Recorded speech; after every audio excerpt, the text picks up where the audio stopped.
What is going on, everybody? It's your boy, Mr. Banks, coming at you live with another trade recap. And guys, it is safe to say we had an amazing day catching SPY to the downside, catching AMD to the upside. And in this video, I want to go over how we caught those, and some indicators I want to go over is volume profile. Beginning a lot of questions about volume profile. So I'm going to be going over that in this video and how I used it to take SPY puts today for over 300%, as well as how to read volume.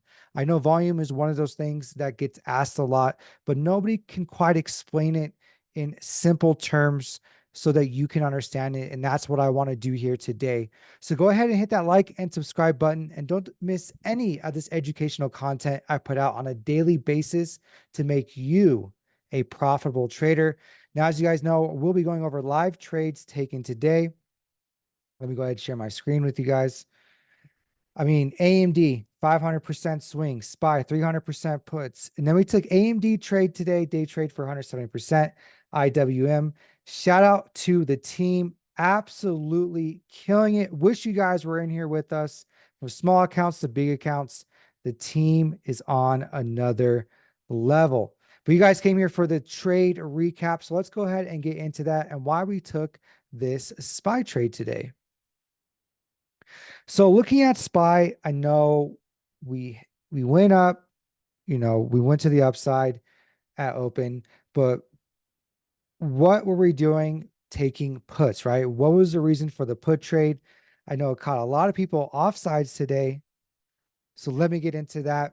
One of the things I was looking at is, you guys probably already guessed it, the higher time frames. Now, when I was looking at the higher time frames, what I was seeing pretty clear was that we were starting to get increased selling within this hour time frame when we started selling, right? We came up, essentially it was a liquidity grab for that big push down.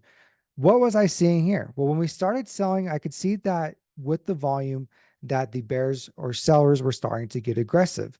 Now, I knew this more than likely with this aggression in the selling, we could see a move down to that next big level.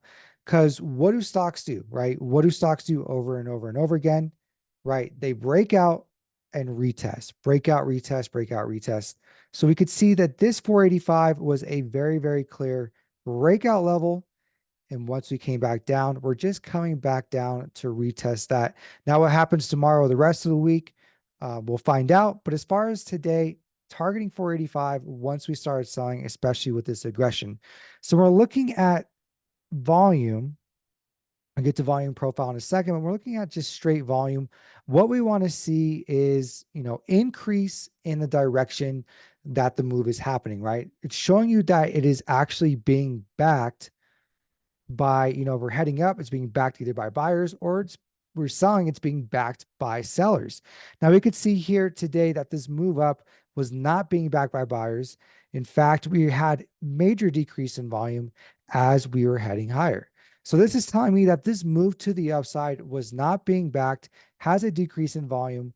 More than likely, if we get increase in sell volume, which we did here, there's really no buyers coming into these levels to the upside here. So if any sellers start to take over, right, no buyers are present. I mean, there's obviously buyers present, but no big buyers are present, right? The volume is decreasing. If sellers are going to start taking over and increase that volume in the sell volume, more than likely they're going to take out some levels to the downside, coming back down to a major level, right? If you watch my other videos, we look at major levels on the higher time frames. And you guys can see here clear as day, it's 485, pretty big breakout, and just coming back down and retesting that level here today. So the first thing I did, look at the higher time frames. Write that in your notebook. Look at the higher time frames. What is going on there? Well, when we started getting the sell along with this volume, we had decrease in buy volume and starting to get increase in sell volume. That's showing me that the sellers are now showing their strength today, right? They started showing up, showing their strength, and buyers just, they were not around today, right? They were not around today. So sellers started to increase, started to come into play. And now coming down to the lower time frames, this is where the volume profile comes into play. One of the main ways to trade the volume profile is using it essentially as a support and a resistance levels, right? It'll show you where the most volume is traded. They're called volume shelves, right? Because they look like shelves. Obviously, it doesn't show you if there's buy volume or sell volume. It just shows you the total amount of volume that is occurring at this level. Now, this line right here is called the POC line. That is called the point of control. It is where the highest amount of volume is being traded. So now if we come here to the left when we started selling here, and you guys can see here, I like to take my trades on the 5 minute. We can see here that we had decrease, and then we started to have increase in sell volume. And once this sell volume started to hit, you can see buyers never really showed, even on the bounces, could not really break above any previous sell volume. And the sellers were very much present, overtaking the rest of this afternoon into the sell. So coming back to this volume profile, POC line is right here, point of control, highest amount of volume traded at that level. Now, when this is coming in and we break below it, and like I said before, it doesn't show you the buyers or sellers, but if you look to the left and look at the chart, you can kind of get a feel for who was in control at that level. So if we have a nice little bear flag right into the POC line. We started pushing down. We can see here below this POC line, below the highest amount of volume traded, we are breaking down and could not break above, in conjunction with some sell volume happening. What is that telling me? That is telling me that the sellers have overtaken, right? That's telling me that the highest amount of volume, that the sellers were in control here, where the highest amount of volume is being traded. Now, if the sellers are in control where the highest amount of volume is being traded, who do you think which level now do you think is the stock is going to go to? Do you think it's going to head up from there? Or do you think we're going to possibly push down further if sellers are in control? Of course, we're going to push down further. Second thing about this volume shelf or volume profile is that gaps, right? Where there is light volume, decreasing volume, if you will, and light volume being traded. These gaps can act as major price movements to it. So whether to the upside or whether to the downside, we can see an acceleration in movement to be filled. So kind of like a gap that would be filled, that we use gaps normally, we can use these gaps as well on the volume profile. Now, if we break below into these gaps, not always, but typically we can get some acceleration and these gaps become filled down to where the next big volume shelf is located. And we can see right where we bounced here when we headed lower into the end of the day. We can see where we bounced and had some pretty big support was where this next big volume shelf has occurred. So going back, volume showed me that buyers really weren't there today. Sellers showed up and started to take control of this market, right? Sellers are showing up using the volume, showing me that the sellers are showing up, taking control of the market. Another thing is, we're looking at the 1 hour, we start to sell. Where do you think we're going to break? Well, where we're going to break most likely is down into a back test into the previous breakout level. Now we could see that previous breakout level was this 485, right? 485 previous breakout level. We're going to sell and sellers in control. This is not going to act as demand. The next big demand will be where that next big breakout level was. And the next big breakout level was that 485. So that higher time frames are going to tell you the better macro trend of what is occurring. Now, if we go down to the 5 minute time frame again, we've gone over volume. Let's just go into simple terms. What is this? Clear as day, this is a bearish trend, right? Textbook bearish trend. We're going to lower lows, lower highs, lower lows, lower highs, lower lows, textbook A plus bearish trend. And you can use this 8 EMA as a nice trend. We pretty much stayed below it all the way down. 5 minute, 10 minute was even better. Just riding this 8 EMA, which is one of the EMAs you can use as a trend indicator.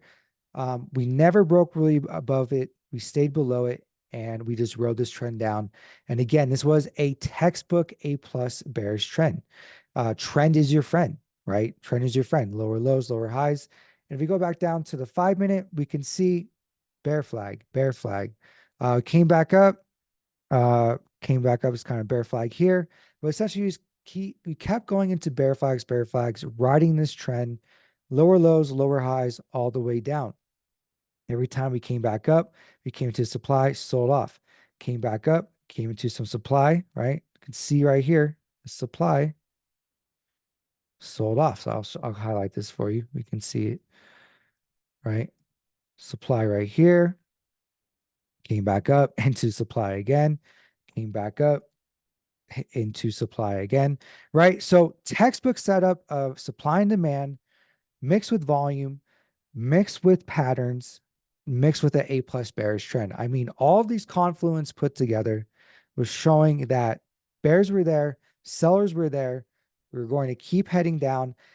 And that was the reason why I took the trade. And as you guys can see here, I was a little late on the trade today to alert the group because I was working out, but I came in at 12:10 looking to sweep the lows, right? So I already knew that my goal in PT was to sweep the lows. Um, let's go back to this chart here. Why did I think we were going to sweep the lows? Again, going back to the 1 hour, the next major level was at 485, which would sweep the lows there. And another thing coming into levels, we can see, right, 12, let's go back to this 10 minute. Let's go to 12:10 where I alerted. Right. So I alerted right on this candle on this nice bear flag, alerted right here for that push down to sweep lows.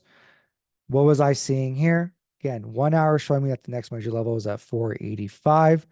And being below that POC line is where I saw the moment that we needed to head lower. Sorry, I was just checking out some things. But we could see here POC line, bear flag in it, we push below it. And again, coming back to what I just said, below that POC line, it showed that the highest amount of volume traded there was sellers, was bearish sentiment. Once we bear flagged and broke below it, I knew that the sellers were in control. Sweeping lows, saw the gap fill, push down 485.